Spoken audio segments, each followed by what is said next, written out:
నమస్తే రమ్మగారు. నమస్తే జయ. రమ్మగారు ఏదైనా మంచి స్టోరీ చెప్తారా? ఒక ప్రశ్న, చిన్న ప్రశ్న. దీని పేరు హుహు.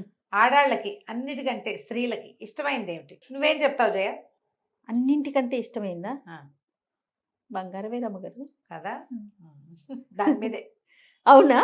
ఇప్పుడు కెమెరా పట్టుకుని మొత్తం మన ఆఫీస్లో ఉన్న అబ్బాయిలందరినీ అడుగు, అమ్మాయిలు కూడా అడుగు. హ్మ్. అన్నిటికంటే నీకేది ఇష్టం అని అడిగితే వాళ్ళకి తెలియదు వాళ్ళకి ఏమి ఇష్టమో. ఏదో చెప్తారు, ఇట్లా బంగారం, పువ్వులు, ఆకులు, కాయలు, కవిత్వం, సంగీతం, వాళ్ళని చెప్తారు. అసలు విషయం అది కాదు, ఇందులో ఉంది, చెప్తా. చెప్పండి. పూర్వం అంటే ఒక రాజుగారు రాణిగారు ఉండేవారు. ఓ రోజు తోటలో వ్యాహ్యాలకి వెళ్తున్నారు. ఇద్దరు కలిసి తిరుగుతున్నారు అటు ఇటు. చాలా బాగుంది తోట. ఆవిడ ఆ పువ్వు ఈ పువ్వులు కోసుకుంటుంది, ఎంజాయ్ చేస్తున్నారు.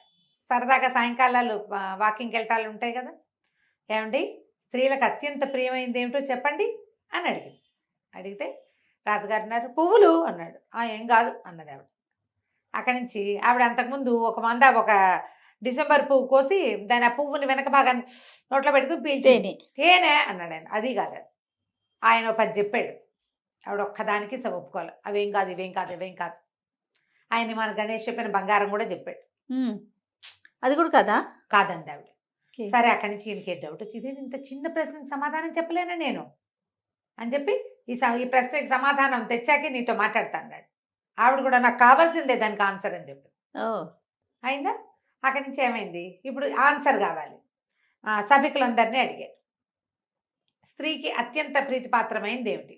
ఇలాగే గుంపులో తలా ఒకటి వచ్చింది. ఆవిడ అంది, పైన కూర్చుని. కాదండి. ఈయన ఏం చేశాడు, రాజ్యంలో చాటింపేశాడు.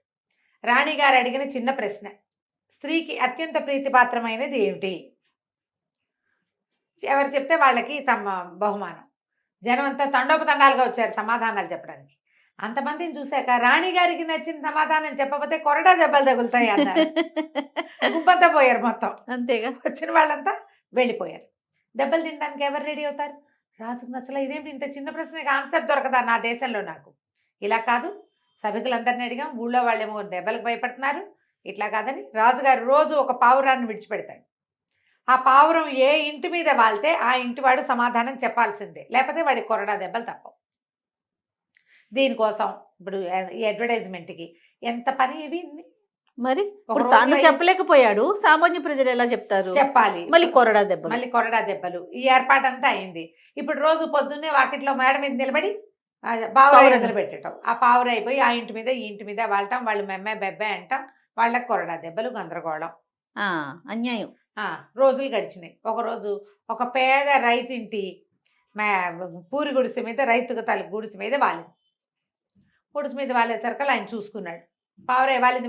ప్రజలంతా వెయిట్ చేస్తారు ఎవడింటి మీద వాళ్తుందో అని.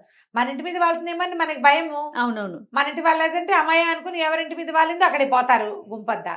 పోయి నీ ఇంటి మీద పావురాయి వాలింది, రాజుగారి ప్రశ్నకు నువ్వు సమాధానం చెప్పాలి, రాణి గారిని సాటిస్ఫై చేయాలన్నారు. ఆ పేద రైతు ఒక కుర్రాడు, ఆయనకి ఇద్దరు కలిసి దీనంగా చేపలు అవి పట్టుకుంటుండేవాళ్ళు. వాళ్ళకి ఏమీ లేదు. చెరువు గట్టుకుపోయారు. ఇవాళే ఆఖరి రోజేమో 4 కొరడా దెబ్బలు తింటే మనం బతికే ఉండము అనుకున్నారు. అనుకుని దీనంగా చెరువు గట్టు మీద కూర్చున్నాడు. కూర్చునేసరికల్లా వాళ్ళ అబ్బాయి అన్నాడు, నాన్న నేను వెళ్తాలే నాన్న, కొరడా దెబ్బలు నువ్వు తినలేవు, నేను తింటానన్నాడు. ఒక ముసలం వెళ్తుంది దారిలో. ఏమిట్రా కొరడా దెబ్బలు ఎవరికి రాంది? ఏముంది మా అమ్మ, ఇదిగో రాజుగారి గోల, ఆవిడేదో పై ఊరు నుంచి వస్తుంది, ఎన్ని రోజుల నుంచో నడిచి వస్తుంది. రాజుగారు ఇట్లా అడిగారు, రాణిగారికి స్త్రీలకు అత్యంత ప్రీతిపాత్రమైంది ఏదో చెప్పమంటున్నారు. కొంతమంది చెప్పారు, ఆయనకి నచ్చలేదు, ఆవిడికి నచ్చలేదు. ఆ పావురాయి దొంగ మొహం మా పూరింటి మీద వాలింది, ఇప్పుడు మేము వెళ్ళాలి. పిల్లాడో నేనా ఎవరో దెబ్బలు తినగలిగే వాళ్ళమని ఆలోచిస్తున్నాము, వాళ్ళకి నచ్చేది మేము ఎట్లా చెప్తామంటే, అదో పెద్ద ప్రశ్న ఎట్రా నాయన అని ఆవిడ ఆన్సర్ చెప్పేసి, ఇంతేనా అని అడుగున్నాడు. ఇంతేరా అని చెప్పి వెళ్ళిపోయి. మర్నాడు పొద్దున భటులు వచ్చారు పేద రైతు గారింటికి. వస్తే నేను రానండి, మా అబ్బాయి వస్తాడని అబ్బాయిని పంపించాడు. రైతుకి పెద్దవాడు కదా, కొంచెం రాజుగారి పట్ల వినయము, విధేయత గట్రా చాలా ఉన్నాయి. కుర్రాడికి తెంపర్తనం ఉంటుంది. ఎవరైతే వాడికి ఏమిటి లెక్కలేదు వాడికి. ఇప్పుడు కూడా అంతే కదా, పెద్దవాళ్ళు అనుభవం వల్ల భయపడతారు. అవును, పోలీసులు అంటే భయము, గవర్నమెంట్ అంటే భయము, ఎవరైనా అడ్వకేట్లు వాళ్ళతో మాట్లాడితే భయం. పెద్దవాళ్ళకంటే డక్కా మొక్కీలు తిని వీళ్ళతో పెట్టుకోకూడదు అలాంటివి తెలుస్తాయి. అవును, పిల్లలకి తెలియదు తొందరగా. పిల్లలకి చెప్పారు కదా పిల్లకాకేం తెలుసు ఉండేది దెబ్బని. అదే దానికి ఏం అనుభవం లేదు కాబట్టి దానికి ఏ భయమో ఉండదు. పిల్లకాకులకు తెలియవు. ఈ పిల్లాడు కూడా తెంపర్తనంతో వస్తానన్నాడు. సరే రాజుగారు ఈ సైనికులు వచ్చి ఈ కుర్రాన్ని వెంటేసిపోయారు. సరే రాజు రాణి అందరూ కూర్చున్నారు. కూర్చుంటే వచ్చి ఏమిట్రా అబ్బాయి నువ్వు చెప్తావా సమాధానం అంటే చెప్తానండి అన్నాడు. ఏం చెప్తావంటే భర్త మీద అధికారం అండి, ఆవిడ కావాల్సింది అది. ఆయన ఏమిటి ఇంతేనా అన్నాడు. అంతేనండి కావాలంటే అడగండి. రాణిగారు అడిగిన ఒక చిన్న ప్రశ్నకి మీరు ఎంత గందరగోళం చేశారు. పోనీలేండి అంతే ఆవిడ అనలా. ఆవిడ కథ నడిపించుకుంటూనే ఉంది. అడగండి అంటే ఆవిడ తలకాయ చూపింది. మొగుడు మీద అధికారం ఉంటే చాలు, బంగారం గింగారం అని నోబార్ అవన్నీ వస్తాయి ఆటోమేటిక్గా. వేరే బంగారం మీద ఆశ పెట్టుకుంటే ఆయన తిడుతున్నాడు అనుకో, బంగారం కొనిపెట్టి దీనికి బంగారం పిచ్చి అంటాడు. అలా కాదు, పిచ్చి అనకూడదు, పిచ్చి అనకూడదు. ఆవిడ ఏదంటే అది మేడమే కరెక్ట్ అనాలి. మేడం ఏదంటే అది బాగుంది. ఇప్పుడు అవునా కదా చెప్పు. 100% నో బంగారం ఒపీనియన్ మారిపోయింది. బంగారం డింగారం అక్కర్లా మనకి. వాళ్ళు మనం అన్నదానికి అవునంటే చాలు. అది నీవు బంగారం కొనుక్కోగలిగే దశలో ఉన్నా, కొనుక్కోలేని దశలో ఉన్నా, చిన్న కుటుంబం వీళ్ళకి బంగారాలు లేవు టింగారాలు లేవు, కానీ మొగుడు ఆవిడ మాట కాదండు. బంగారం అక్కర్లా, మాట వినే మొగుడు అంతే చాలు. మగవాళ్ళకి సాటిస్ఫాక్షన్లు ఉండవు వాళ్ళ జీవితంలో. పెళ్ళ మాట విన్నా వాళ్ళకి బోర్ కొడుతుంది కొన్నాళ్ళకి, ఆడాళ్ళకి బోర్ కొట్టదు. మాట వినే మొగుళ్ళు ఎప్పుడు బోర్ కొట్టరు. దండం పెడుతున్నాడు గణేష్. అమ్మ ప్రతి వాళ్ళు ప్రశ్నించుకోండి, ప్రతి మగవాళ్ళు మా ఆవిడకి ఏం కావాలి లేదా నాకేం కావాలి ఆడవాళ్ళు అనుకోవాలి. నాకేం కావాలంటే మా ఆయన నా మాట వినడం కావాలి.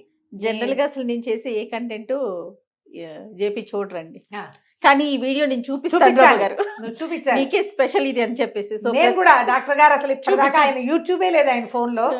ఈ ఒకటి నేను చూపించండి రామ్ గారు.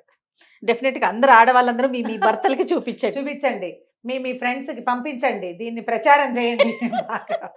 ఉద్యమం లాగా తీసుకెళ్దామా?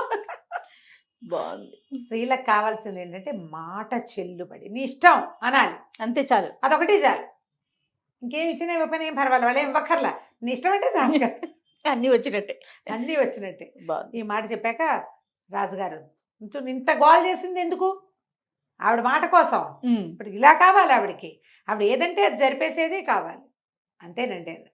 సరే ఆయన మెచ్చుకుని ఈ కుర్రాడికి 4 ఎకరాలు పొలం ఇచ్చి, పేద రైతుగా ఉండదురా కొంచెం గట్టి రైతుగా ఉన్నాయన, నా కళ్ళు తెరిపించావు నువ్వు, ఇంకోసారి ఇలాంటి పని చేయకూడదు, మళ్ళాగానే ఉంటుంది రాజ్యం అంతా అని 4 కొరుక్కున్నాడు రాజుగారు. కథ కంచుకి మనం ఇంటికి. చాలా బాగుంది రమ్మగారు, సూపర్. నమస్తే అండి. నమస్తే.